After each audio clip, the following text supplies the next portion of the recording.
Hello and welcome back to Cyber Style Coding. Every time your server sends data to the browsers, this data travels across the network and a larger data can take more time and bandwidth. The good news is that NGINX can significantly reduce the size of responses before sending them to the browser. In this tutorial, we're going to configure Gzip in NGINX and see how it affected data sent to the browser, and we will look at the important setting we need to know. Our NGINX is running inside the Docker container, so we will configure everything in our Docker-based NGINX setup.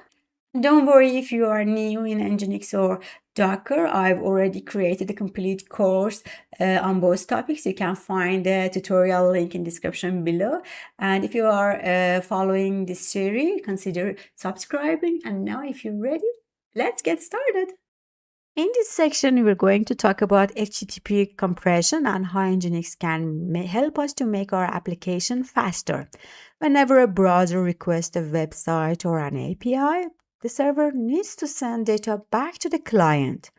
This data can include HTML, CSS, JavaScript, images, or an API response such as JSON. Some of these responses can become quite large, especially when an API returns a large amount of data. HTTP compression allows us to reduce the size of data before sending it over the network. Imagine that our API needs to return a 10 megabytes JSON response. Without compression, the entire 10 megabytes data need to be transferred between the server and the browser. By compressing the response, we can significantly reduce the amount of data that need to travel over the network. NGINX can perform this compression for us before sending the response to the client.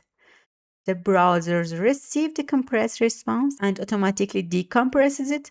So from the application point of view, nothing changes. An application can continue working with the same data as before. In this section, we will focus on Gzip compression and see how it can configure in NGINX and how this can improve the amount of data transferred over the network. We will also look at some important Gzip settings such as the compression level, minimum response size, and the type of content that NGINX should compress.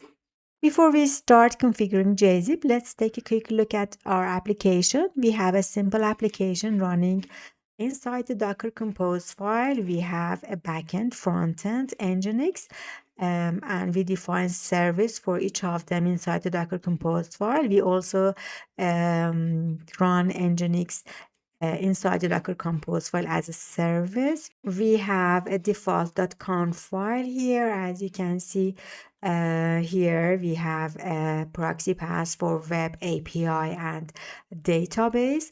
Now let's run our application. Inside the application, we have a button called Big Data. When we press this button, as you can see, we have to wait several seconds to get a response.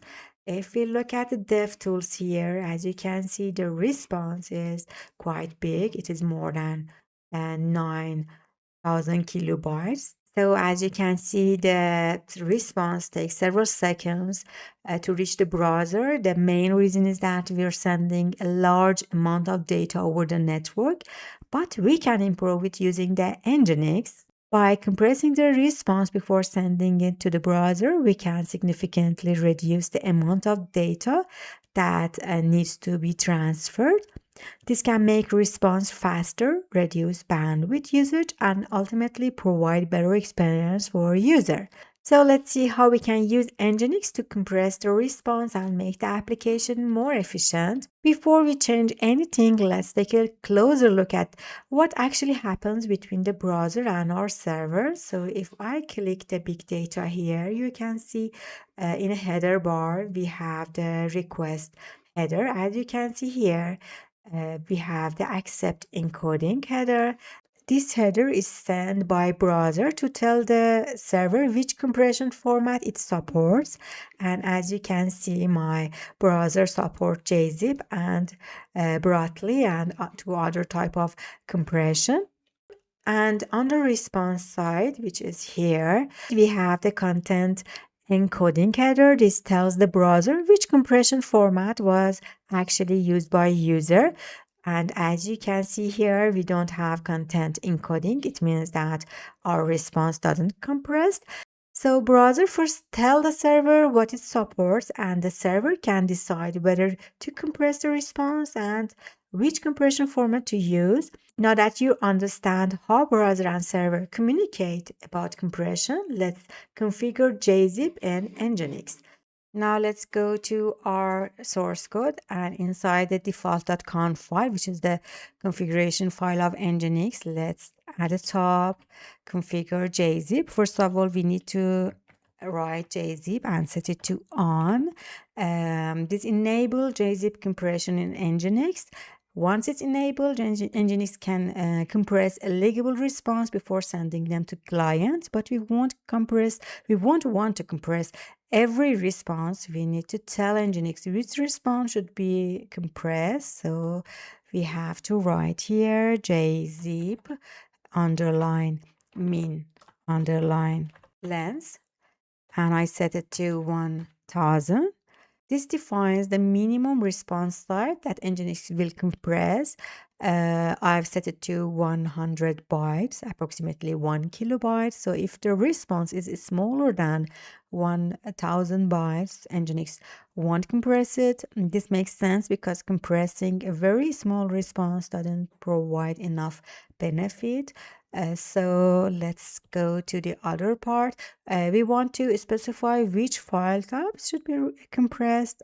So we have to add here Gzip underline types, and I add these file types, which is text, CSS, JSON, JavaScript, XML, and SVG XML. So after configuring the min length Gzip types, the configuring a compression of Nginx is done. Now let's test our application. First, we need to push the changes to the GitHub. After pushing the change, let's move to our PowerShell, which I connected to the VPS inside the directory, which my project files are located. I run the git pull to pull the changes from the GitHub, and then I stop running containers with Docker Compose down. Then we will start the containers again with Docker Compose up build -d. Then we need to test Nginx to check everything is okay. As you can see, the syntax and the test is okay. So let's go back to our application and refresh the page, and let's check the big data one more time.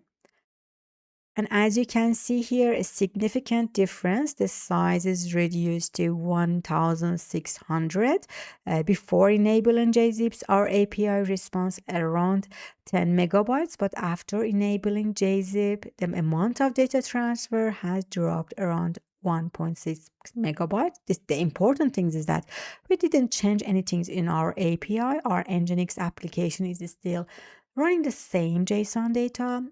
The Nginx received the response, compress it to the Gzip, and send it to the browser. The browser automatically decompress the response, so the application can use the data normally. This means that we have transferring much less data over the network, which can reduce bandwidth usage and improve the response time. And if we look at the data header, as you can see, we have a response header. And in the response header, we have content encoding, which is Gzip. This confirmed that the response were actually compressed using Gzip. So with just a few lines of Nginx configuration, we reduced the amount of data transferred around 10 megabytes to 1.6 megabytes. There is another important setting we can use to control how much Nginx compresses the response. This setting is called Gzip compression level.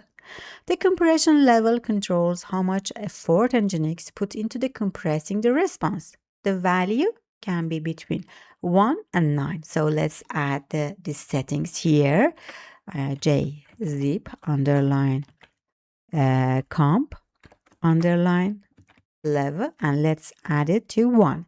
The default value is 1, which means NGINX prioritize compression speeds and lower CPU usage. So if we don't specify Gzip compression level, NGINX already uses level 1 by default. So let's change it to the highest level, which is 9, and let's save. And after rebuilding the container with these updates, let's check one more time our application. Let's try big data again. As you can see, the size of big data decreased and become 1000 kilobytes. Increasing the compression level can reduce the response size even further.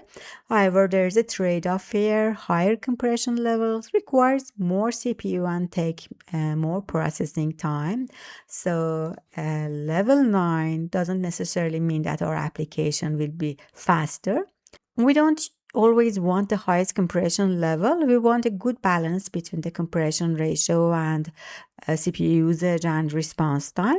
For this reason, we often see a moderate compression level used in production instead of simply using level 9. For this example, I'm going to use level 5 as a reasonable balance between compression and CPU usage. That's it for this video. I hope it was helpful. If you like this video, don't forget to subscribe and like this video and hit the subscribe button to don't miss the next upcoming videos. And as always, happy coding!